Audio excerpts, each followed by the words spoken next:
پھر کبھی کون ہر سال کوئی نہ کوئی واقعہ ہو ہی جاتا ہے۔ یورپ میں پھر بہت زیادہ واقعات ہونے شروع ہو گئے، قرآن مجید کے ساتھ اس کے اوراق کے ساتھ اسے پھاڑنا، آگ لگانا، گٹر میں ڈالنا، اس طرح کی چیزیں جو ہوئی ہیں تو یہ تسلسل سے ہوتی رہی ہیں۔ تو ذرا اس پہ گہرائی سے سوچنے کی ضرورت ہے کہ اس کے پیچھے کیا عوامل ہیں، اصل میں مسئلہ کیا ہے۔ دوسری طرف یہ کہ اس میں اگر ایک اور نقطۂ نظر سے دیکھیں تو ہماری اپنی کس کوتاہی کا دخل ہے۔ ظاہر ہے جتنی طاقت آج امریکہ کے پاس ہے اتنی طاقت اگر ہمارے پاس ہوتی تو سوال ہی نہیں پیدا ہوتا تھا کہ کوئی قرآن مجید کے ساتھ، نبی صلی اللہ علیہ وسلم کے ساتھ اس طرح کا معاملہ کرتا ہے۔ جرم ضعیفی کی سزا مرگ مفاجات، تو یہ تو ایک تو ہماری کمزوری ہے کہ جس کی وجہ سے یہ سارا کچھ ہو رہا ہے، اور شاید ایک پہلو یہ بھی ہو کہ کرنے والے بھی بتا رہے ہوں کہ تمہاری حیثیت اگر کچھ ہے تو آؤ، چیلنج ہے، اگر کچھ کر سکتے ہو تو کر کے دکھاؤ۔ ایک پہلو اس کا یہ بھی ہو سکتا ہے، یعنی بتا رہے ہوں کہ تم کچھ نہیں کر سکتے، مجبور محض ہو، ہم جو بھی چاہیں کر سکتے ہیں، تمہاری کتابوں کی توہین بھی کر کے تمہیں دکھا سکتے ہیں، تم چوں بھی نہیں کر سکتے۔ لیکن اسی کو ذرا گہرائی میں اتر کے دیکھیں کہ بھئی ہم کمزور ہیں، ہمارا مولا تو کمزور نہیں، ہم کمزور ہیں، جس کا یہ کلام ہے وہ تو علی کل شیء قدیر ہے۔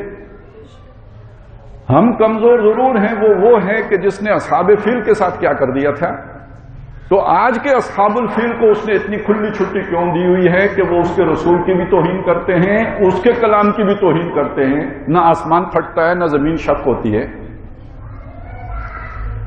یہاں پہنچ کے معلوم ہوتا ہے کہ شاید وہ بھی یہ چاہتا ہے کہ دنیا کے سامنے مسلمانوں کی ذلت، ان کی رسوائی سب کو معلوم ہو۔ یہاں پہنچ کے ایک بات سمجھ لیجئے، یہاں پہنچ کے مطلب یہ ہے کہ اس قرآن کی کوئی توہین کیسے کر سکتا ہے؟ اس کی تو کوئی توہین ہو نہیں سکتی۔ محمد الرسول اللہ کی توہین کیسے ہو سکتی ہے؟ ہو نہیں سکتی۔ اگر یہ ہو رہی ہے تو کس کی ہو رہی ہے؟ مسلمانوں کی ہو رہی ہے۔ یہ تمہارا ایک بہت بڑا عزت کا نشان ہے جس کو ہم پاؤں تلے روند رہے ہیں، اور تم کچھ کرنے کے قابل نہیں ہو، تو یہ ذلت اور رسوائی اصل میں کس کی ہے؟ مسلمانوں کی ہے۔ اور یہ پھر اللہ کی طرف سے نشانی ہے، اللہ ہمیں بتا رہا ہے کہ آج میری نگاہوں میں تمہاری کوئی حیثیت نہیں ہے، جن کو میں نے دنیا میں ذلیل کر دیا تھا ان کے ہاتھوں تمہاری رسوائی کا سامان کر رہا ہوں اور تم ہل نہیں سکتے۔ یہودیوں کے بارے میں آتا نا قرآن مجید میں، ضربت علیہم الذلۃ والمسکنۃ وباؤوا بغضب من اللہ، ان پر ذلت اور مسکنت تھوپ دی گئی اور وہ اللہ کا غضب کما کے لوٹے، اللہ کا غضب ہے ان پر۔ آج دنیا میں اگر مسلمانوں سے یہودی عزت والا ہو گیا ہے تو اس کا مطلب ہے مسلمان اس سے بھی گیا گزرا ہو گیا۔ اب یہ میری بات شاید آپ کو اتنی اچھی نہ لگے، لیکن ہم مانتے ہیں نا کہ اللہ کے اذن کے بغیر پتا بھی جنبش نہیں کرتا۔